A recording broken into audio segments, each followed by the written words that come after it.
Archbishop gives warning over his threat to Christianity. Christianity faces elimination in the Middle East, the region where it began, the Archbishop of Canterbury will warn in his Christmas Day sermon. The Most Reverend Justin Welby will say so-called Islamic State is igniting a trail of fear, violence, hatred and determined oppression.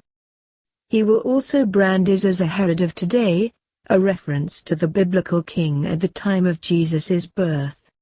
The Archbishop will deliver his sermon at Canterbury Cathedral.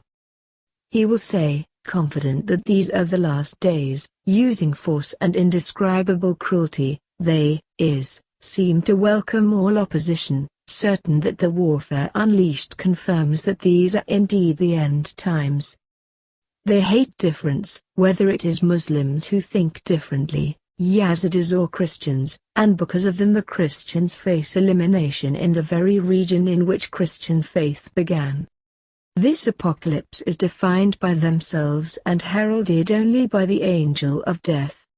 The Archbishop, spiritual leader of the world's 85 million Anglicans, will also say that to those who have been, or are being, dehumanized by the tyranny and cruelty of Islamic State, then God's judgment comes as good news, because it promises justice.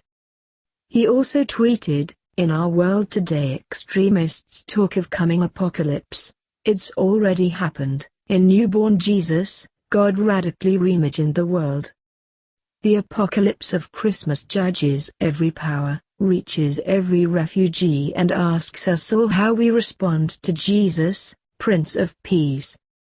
Cardinal Vincent Nichols, Archbishop of Westminster and the head of the Roman Catholic Church in England and Wales, used his homily at midnight mass to say in a life shaped by faith in God, there is absolutely no room at all for gratuitous violence. He said, "No to all violence against the innocent. Yes to mercy.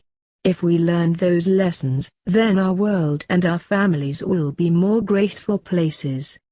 And then, you and I can be protagonists of unarmed goodness."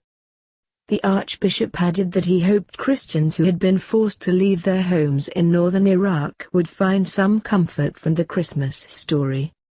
"I think many a Christian who's been driven from their home, who's seen family members killed, who knows of relatives who are in great distress, will draw great comfort from this feast and from the knowledge that their plight is being talked about throughout the world," he said. Elsewhere, Chief Rabbi Ephraim Mervis, in his own message for the festive season, will condemn aggressive secularism that threatens to relegate spirituality and sanctity within our society, as well as the shameful scourge of hatred and oppression, which remains the most pressing global challenge of our time. The Anglican Archbishop of York will visit an open prison in North Yorkshire on Christmas Day to lead morning services. Dr. John Sentamu will attend Kirklavington Grange Prison and is expected to tell inmates that it is never too late for a fresh